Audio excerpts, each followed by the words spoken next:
তো বন্ধুরা, আজকে রাত্রে আমি কিচেনে চলে এসেছি। আজকে আমি বানাচ্ছি এখানে মাংসর পকোড়া বানানোর জন্য।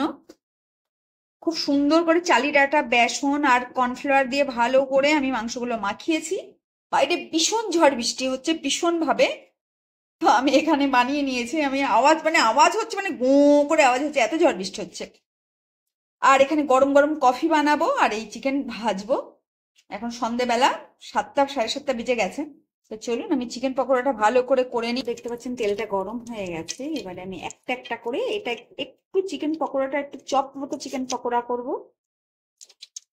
মানে পুরো কটকটে শক্ত হবে না, মানে একটু ভিতরে জুসি মতো থাকবে, সেই জন্য আমি এইভাবে বানাচ্ছি। মানে পুরো কটকটি মতো হলে না আমার আবার ভালো লাগে না, শক্ত শক্ত মতো।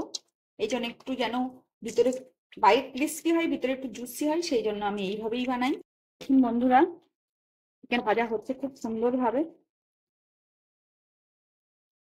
সত্যি কথা বলতে আমি একটু একটু তেল দিয়ে আমি কোনো কিছু করতে পারি না। ওই একটু একটু তেল দেওয়া আমার দ্বারা সম্ভব না। আমি এই অল্প অল্প তেল দিয়ে কখনো কোনো কিছু করতে পারি না। আমি ছাকা তেলে না ভাজলে আমার ভালো লাগে না। আমি জানি ছাকা তেলে খাওয়া ভালো না হেলথের পক্ষে, কিন্তু তবুও আমি পারি না। মানে আমার ছাকা তেলে ভাজতেই হয় সব জিনিস। আমি 1 লিটার তেল আনলে পুরো কড়াই ঢেলে দিই। কিন্তু এখন আমি ভিডিওর জন্য আমার একটু একটু করে ঢালতে হচ্ছে, দেখানোর জন্য। না হলে আমার 1 লিটার তেলই কড়াই থাকে, ভাই ভেজে যতটা লাস্টে নোংরা হয়ে গেলে সেটা তুলে আবার ফেলে দিই। এইভাবে আমি করি। তো চলুন চিকেন পকোড়াটা ভাজা হয়ে যাক। আর এদিকে আমি একটা মগের মধ্যে কফি বসিয়েছি। আমি ইন্ডাকশনে বসাবো ভেবেছিলাম, কারেন্ট চলে গেছে, তাই আবার এইভাবে বসালাম। বন্ধুরা দেখতে পাচ্ছেন এখানে মুচমুচে পকোড়া বানিয়ে নিয়েছি একদম।